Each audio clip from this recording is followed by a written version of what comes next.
안녕하십니까, 곰실장의 친절한 부동산입니다. 오늘 이야기는 1년 만에 금리 인상, 부동산 시장에 미칠 영향은 요 주제로 이야기를 나눠볼까 합니다. 한국은행 이주열 총재예요. 지난 11월 30일 날 1년 만에 기준금리 인상이 있었습니다. 1년간 유지됐던 1.5%, 1.550%에서 1.75%로 0.25%포인트가 인상이 됐죠. 쭉 보시면 온갖 기사가 다 나왔습니다. 뭐 가계비 시험 폭탄, 뭐 은행권 대출금리도 들썩, 벌써 이제 주택담보대출 이자 부담 줄이려면 뭐 이런 기사들까지 굉장히 많이 나왔죠. 심지어 KBS, MBC 이런 메인 뉴스들 그 기사까지 나왔습니다. 자, 모든 언론에서 이를 일제히 보도하고요. 주말 사이에 금리 인상이 대한민국 경제에 미칠 영향을 계산하고 있습니다. 자, 한국은행 모습인데요. 기준금리 과연 그게 뭐길래 고작 0.25%포인트, 그 큰 수치는 아니잖아요. 여기 인상됐다고 여기저기 이렇게 호들갑을 떨고 있을까요? 한번 살펴보겠습니다. 자, 그럼 기준금리란 걸 먼저 살펴볼게요. 기준금리란 무엇일까요? 한국은행 기준금리는 한국은행이 금융기관과 환매조건부 증권 매매, 자금조정 예금 및 대출 등의 거래를 할 때 기준이 되는 정책금리입니다. 어쨌든 한국은행은 정부의 은행이고요. 어쨌든 통화정책이라든가 이런 걸 통해서 금융시장을 안정화시키고 물가를 안정화시키는 게 그 기본 방향입니다. 그 과정에서 우리가 알고 있는 그 제도권 은행이라고 제1금융권 있죠? 우리은행, 국민은행, 뭐 신한은행 이런 것들 얘기를 하는데 요 금융기관과 거래를 합니다. 그때 환매조건부 증권 뭐 이런 얘기 나오는데 그냥 쉽게 생각하실 것 같으면 한국은행에서 정책적으로 금리를 목표로 잡았을 때 목표 금리가 있을 거예요. 그 기준금리를 발표한다고 해서 무조건 그 금리대로 거래를 해라 라고 못 박아버리는 건 아니고요. 그 민주주의에서 그럴 수는 없으니까 못 박아버리는 건 아니고 정부에서 그 목표치를 잡고 거기에 맞게끔 하려고 합니다. 누구랑? 금융기관들이랑. 그러면 금융기관이 한국은행이랑 거래하고 나서 그 얻어지는 수익으로 일반 국민들과 거래를 하죠. 이거를 시중금리가 이제 같이 움직이게 되어 있는 거예요. 자, 물가 동향, 국내외 경제 상황, 금융시장 여건 등 종합적으로 고려해서 1년에 8번 정도가 결정이 됩니다. 이 기준금리는 콜금리에 즉시 영향을 미치고요. 장단기 시장금리, 예금 대출금리의 변화를 유도하게 됩니다. 콜금리라는 것은 그냥 초단기, 그러니까 은행과 은행 사이, 은행과 보험사 사이, 은행과 증권사 사이 이런 식으로 금융기관 사이에서요. 돈이 부족할 때 짧게 하루에서 길게는 30일 요 짧은 시간에 서로 대출을 빌려주고 갚고 이런 것들을 얘기를 합니다. 그래서 기준금리가 요 콜금리에 영향을 미치게 되어 있고요.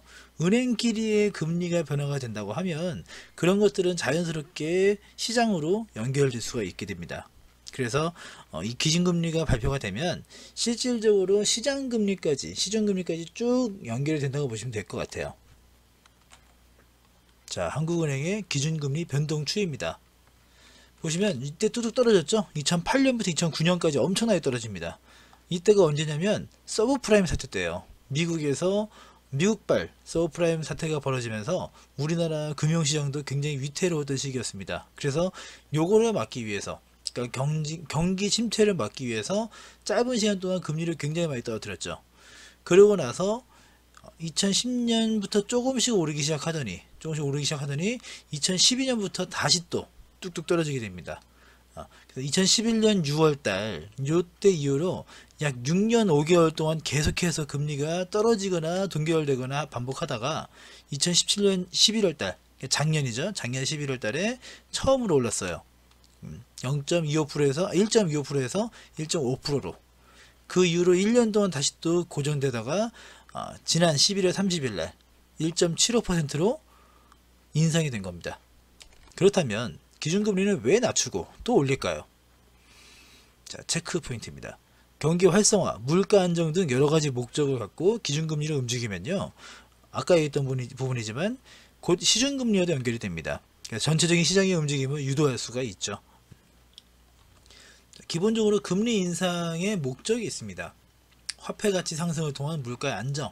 한국은행의 기본 존재 이유가요, 물가 안정을 통한 국민 경제 생활의 안정화를 꿈꾸는 게 한국은행의 역할입니다. 그래서 사실은 한국은행은 그 금리를 계속 올려야 되는 입장이긴 하죠. 근데 이런저런 고용적인 부분이라든가 경기 흐름이나 여러 가지 따졌을 때 금리를 올리지 못할 경우 동결을 하고, 아니면 반대로 금리를 낮춰야 될 경우에는 금리를 인하하고, 그렇게 진행이 됩니다. 금리를 올렸을 때 부작용도 있습니다. 시중 자금이요, 기업에서는 투자를 확대하고 시설을 확대하고 해서 고용을 늘려야 되는데, 그 사업 확대하는 것보다 은행 금리가 높을 경우에 굳이 사업을 확장하지 않고 그냥 은행에 돈을 넣어놔요. 개인들도 은행에 넣어두면 어쨌든 간에 그 쌓이는 이자가 있기 때문에 내가 이거저거 쓸 거 아끼고 덜 써서 은행에 다시 저금을 합니다. 그렇게 되면 시중에 돈이 돌질 않게 돼요. 그런 걸 어쨌든 간에 경기 침체라고 할 수 있겠죠. 금리 인하하는 목적은 아까 금리 인상과 반대로 보시면 될 것 같습니다. 통화량 확대를 통해 이제 유동량을 늘리는 거죠. 시중에다가 돈을 많이 뿌려서 경기 활성화를 유도시키는 겁니다. 은행에 돈을 넣어두면 돈이 너무 안 되니까 사람들이 돈을 자꾸 쓰는 거죠. 부작용은 화폐 가치 하락으로 인한 물가 상승, 우리가 알고 있는 인플레이션 효과가 나타나게 됩니다. 자, 그런데 이거는 일반적인 경우에 하는 얘기고요. 하지만 현재 대한민국 상황은 그렇게 간단하지 않습니다. 복잡한 상황이죠. 오랜 저금리로 인해서 역설적인 상황이 발생되어 있습니다. 싼 이자 때문에 가계부채가 계속해서 쌓이고 있어요. 집을 살 때에도 뭐를 할 때에도 이자가 얼마 부담이 안 되다 보니까 계속해서 대출을 받은 거죠. 특히 박근혜 정부 때 최경환이라는 경제수석이 자꾸 돈을 빌려줘요. 나라에서. 전세금이 올라가, 그래, 그러면 전세금 대출을 더 해줄게. 집값이 부담스러워, 그러면 집값 대출을 더 해줄게. 이런 식으로 해서 가계부채가 굉장히 많이 쌓여 있었거든요. 그래서 현재 가계부채가 무려 1500조를 넘어섰습니다. 어마어마하죠. 그리고 낮은 수익의 예금 상품 때문에, 약간 다른 개념인데, 대출 이자가 싼 게 아니라 이게 수신이죠. 낮은 수익의 예금 상품 때문에 갈 곳 잃은 돈, 즉 단기성 부동자금이 무려 1000조 원 이상이라고 합니다. 이건 한국은행에서 발표한 거예요. 단기성 부동자금은 짧게 움직인다 해서 단기성이라고 얘기를 하고, 1, 2년 정도. 부동자금은 부동산 할 때 그 부동은 아니에요. 한자를 풀어보면 뜰 부자에다가 움직일 동입니다. 둥둥 떠다니는 돈들을 얘기를 하죠. 단기성, 짧은 기간 동안 둥둥 떠다니는 돈들이 무려 1000조를 넘어서는 겁니다. 어마어마하죠. 아까 가계부채와는 굉장히 아이러니하게 역설적인 상황이에요. 가계부채는 돈을 빌려서, 이게 뭐 돈이 없는 사람들만 빌리는 게 아니긴 하지만, 어쨌든 돈이 모자라서 돈을 빌린 게 1500조인데 돈이 갈 데가 없어서 썩어나고 있는 돈이 1000조가 넘는다고 합니다. 이게 다 저금리로 인해서 발생된 현상이기 때문에 사실은 문제가 커요. 그래서 이런 부분 때문에 금리 인상을 통한 금융시장 안정이 필요한 시기입니다.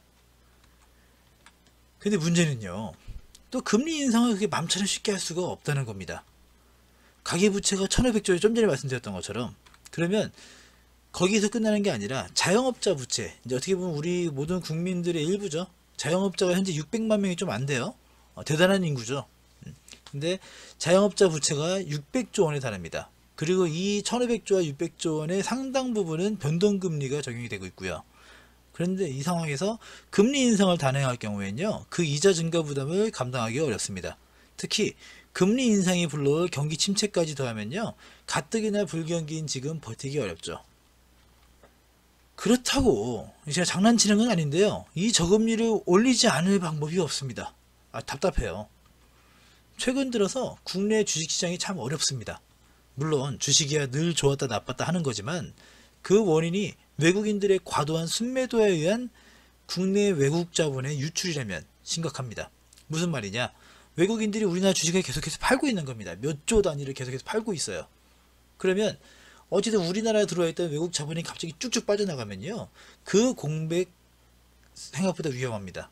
우리나라의 경제 위기들이 대부분 다 이런 계기를 삼아서 시작됐기 때문에 요거에 대한 부분들은 사실 주의를 하셔야 되는 부분이에요.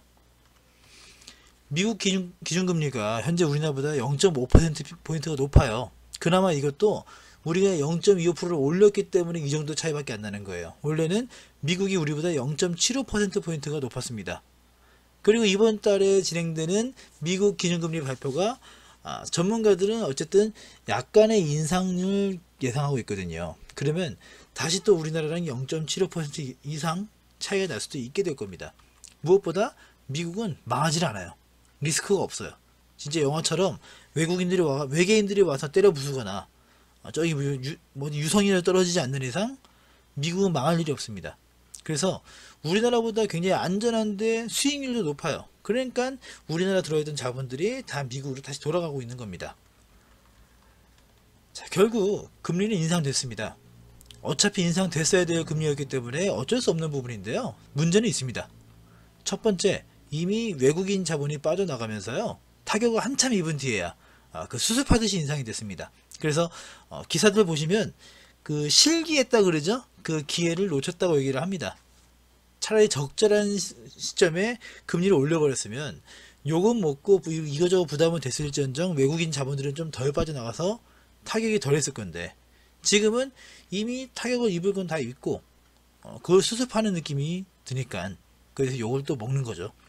두 번째는 어마어마한 가계부채와 자영업자 부채에 대해서 해결책을 세울 수는 없어요. 뭐 나라에서 그 빚을 다 탕감해 드릴 수는 없으니까. 근데 거기에 대한 보완책이라도 준비하고 금리 인상이 됐어야 했지만 그러지 못했죠.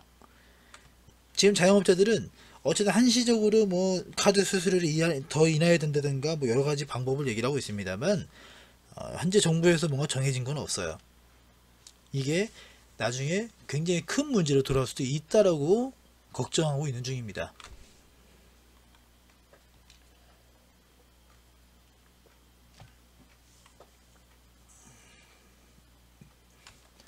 자, 제가 뭐 잘잘못 따지자고 하는 얘기는 아니니까요. 뭐 여기서 더 뭐 욕해봤자 뭐 남은 거 없으니까 넘어갑시다. 자, 그럼 금리 인상이 부동산 시장에 미치는 영향은 어떤 부분이 있을까요? 사실 이번 주제인데 좀 늦게 나왔죠. 자, 우선 전체적으로는요 큰 영향을 받지는 않을 겁니다. 0.25%가 엄청나게 큰 건 아니니까요. 근데 심리적인 부분에서는 변화가 있을 거예요. 이게 굉장히 중요합니다. 당장 2억 빚진 가구는요 연 이자가 약 50만원이 늘어나요. 이게 막 엄청나게 큰 그건 아니에요. 2억짜리 아파트였는데 50만원 늘어난다고 이거 어떻게 이럴 상황은 아니잖아요. 근데 좀 거슬리죠. 이걸 더 사는 게 맞나? 투자하는 게 맞나? 이 정도의 마인드는 바뀌게 됩니다. 특히 다주택자 같은 경우에는요 수도권의 그 신규 구입시, 특히 서울 같은 경우는 이제 빼도 박도 못하고요. 그런 경우에 주택담보대출이 아예 막혀 있어요. LTV가 제로입니다. 그런 상황에 기존 대출에 대한 부담이 커지게 되는 상황, 이게 굉장히 부담될 수 있습니다. 이는 매수 심리를 위축시키는 방향으로 가겠죠. 그러니까 집을 살려는 사람들이요 그냥 관망세로 들어간다는 얘기예요. 산다기보다는. 인터넷 보면 그런 말 많죠. 이번 정권까지만 버텨라라는 말도 나옵니다. 3년 버티면 정권이 바뀌었을 때 이런 규제를 풀어주게 되면 그때 사고 팔아라는 얘기 합니다만 사실 그게 또 맘처럼 되진 않아요. 이미 공급량이 엄청나기 때문에. 그래서요 매수 심리가 위축되면서 가격이 갑자기 막 뚝 떨어지는 것보다는 버티는 게 많으니까, 그리고 거래 절벽으로 이어질 확률이 높습니다. 중간중간에 인기 지역의 뭐 분양이 성공했다, 어디에 분양했는데 청약 경쟁률이 얼마가 됐고 어디 분양했더니 완판이 됐다던가 이런 식의 내용들, 그리고 어떤 지역에서는 거래가 안 되다가 이제 중간에 이자를 감당하지 못한 사람들, 여러 가지 개인적인 사정이 있는 사람들이 급매물을 꺼낼 거예요. 그러면 그게 거래가 됐을 때 가격이 뚝뚝 떨어지겠죠. 그리고 어쨌든 정부에서 발표하고 언론에서 보도하는 것들은 실제로 거래된 내용들, 실제로 실거래가 신고된 것들 가지고 보도를 하기 때문에 이런 걸 좀 가려서 보도를 할 겁니다.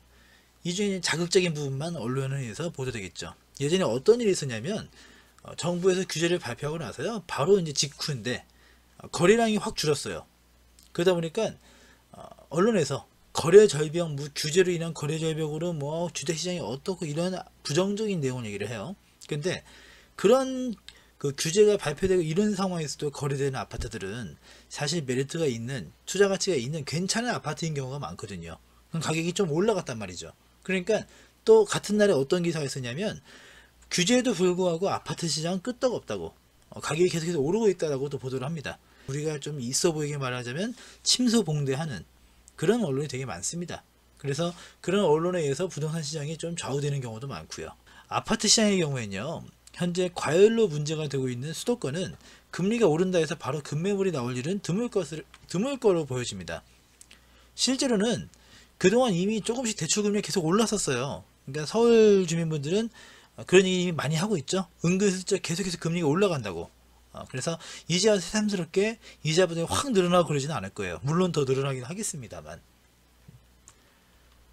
다만 이제 또 중요한 부분이 금리가 올라갈 경우에요. 집주인들이 전세를 내놓는 경우가 늘어납니다. 그러니까 월세를 놓고 전세를 놓고 이거는 집주인들의 선택이겠지만 전세금을 받았을 때 은행 금리가 너무 낮아버리면 그 돈 가지고 나오는 수익이 너무 적기 때문에 차라리 월세를 내놓습니다. 근데 그 임대사업 해보신 분들은 월세를 내보신 분들은 사실 그 번거로워요. 힘들어요. 월세 밀리는 경우도 많고 중간중간 공실이 나버리면 골치 아프기도 하고요. 그냥 전세금 받아서 목돈 굴리는 게 사실은 마음 편합니다. 근데 금리가 낮았기 때문에 그러기 어려웠던 것 뿐이죠. 근데 이렇게 금리가 올라가 버리면 전세 물량이 좀 늘어나게 됩니다. 전세 공급 확대로 전세가는 낮아질 수 있죠. 전세가가 낮아진다는 것은 굉장히 중요한 포인트예요. 사실 지금 조금씩 낮아지고 있고요. 문제는 거기에 더해서 12월부터 2월까지, 그러니까 당장 이번 달부터 3개월 얘기를 하는 거죠. 수도권에만 아파트 입주 물량이 7만 가구 정도가 있습니다. 기다리고 있는 거죠. 일반적으로 입주자들 같은 경우에 내가 지금 분양받아서 내 집이 만들어지고 있는데 딴 데 집을 살 리는 없고요. 그리고 월세라는 거는 기본적으로 내 돈이 날아간다라는 인식이 있어요. 건물주에게, 집주인에게 빠져나가는 돈이라 생각하지 좀 아깝다고 생각을 하죠. 반대로 전세 같은 경우는 내가 돈 맡겨놨다가 입주할 때쯤에 그 돈 다시 받아서 나오면 되는 거니까요. 그래서 일반적으로 분양받고 중도금은 건설사에서 무이자 대출을 해주고 그 전세 들어갔다가 전세 나오면서 이 전세금으로 잔금을 치르고 입주를 하는 경우가 많습니다. 그러다 보니까 이 7만 가구 정도의 사람들 중에 상당 부분이 현재 전세를 살고 있다고 계산했을 때 그러면 입주가 들어가면서 얼마나 많은 전세 물량이 다시 또 나올까요? 그래서 전세 물량은 더욱 늘어날 것으로 보여집니다. 한때 아파트 시장의 가격을 견인했던 것이 공급 부족으로 인해 과열됐던 전세 시장임을 생각하면 주택 가격 상승 여력이 더욱 떨어집니다. 예전에 기억나시나 모르겠어요. 전세가율이라는 게 있죠. 매매 가격 대비했을 때 전세가의 비율을 얘기를 하는데 이 전세가율이 심한 데는 90%가 넘은 데가 있었습니다. 쉽게 말해서 1억짜리 집이 전세가가 9천인 거예요. 그러면 어떤 생각이 드세요?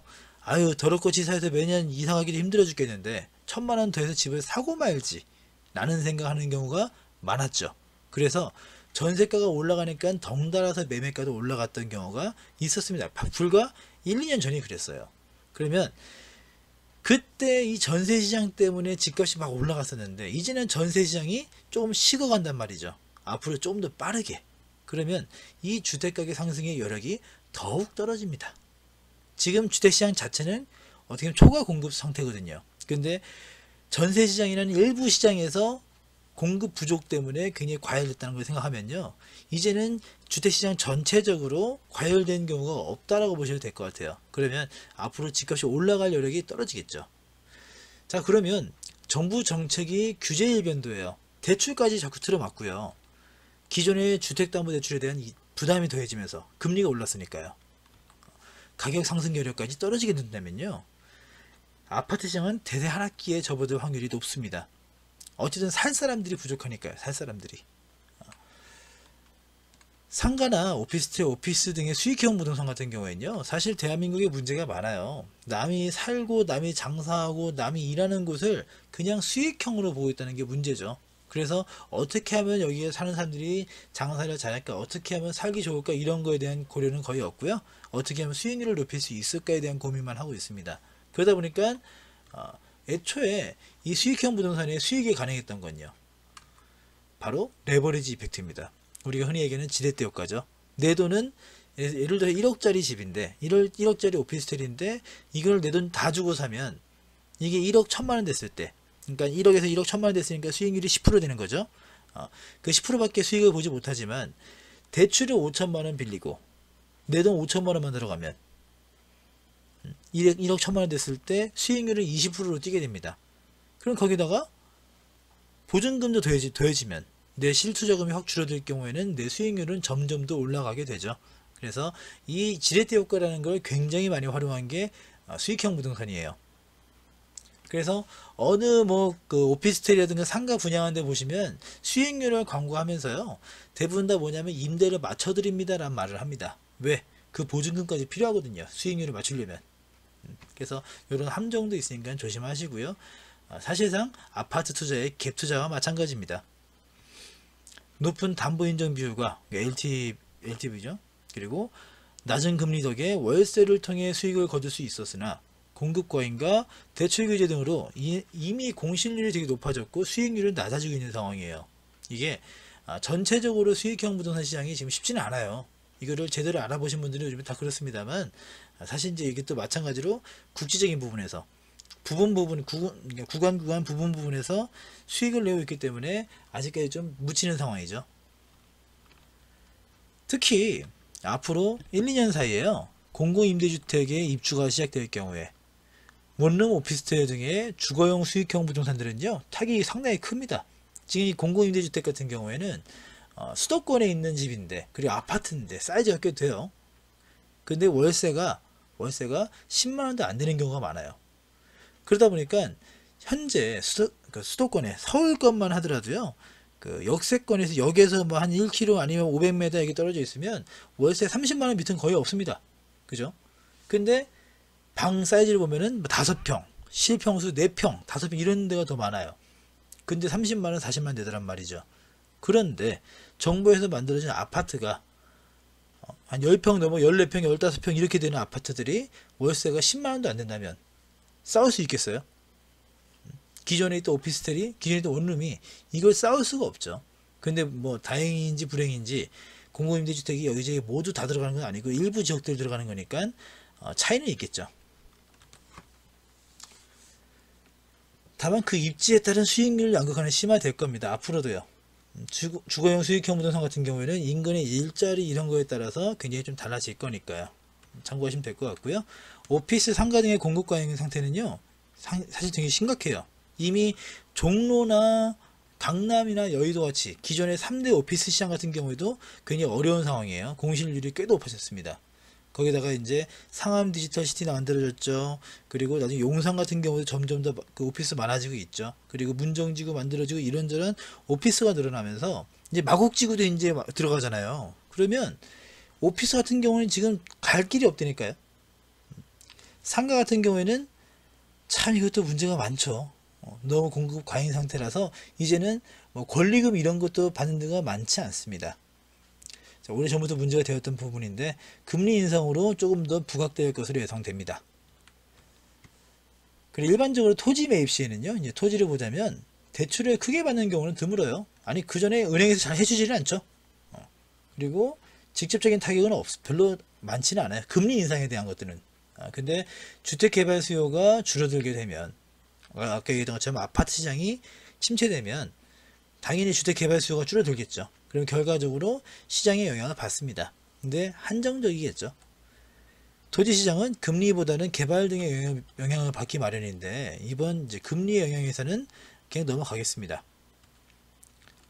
자, 이상 금리 인상에 따른 부동산 시장의 전망에 대해서 가볍게 살펴봤습니다. 어디까지나 저 곰실장의 개인적인 의견이고요. 사실 금리가 이러니 저러니 해도요, 입지가 좋은 상품은 아파트, 상가 뭐든 간에 다 돈 됩니다. 입지가 깡패인 시대죠. 오늘은 텍스트가 좀 많이 필요해서요, 설명할 게 많았거든요. 그래서 이미지나 영상 없이 말과 글만 많습니다.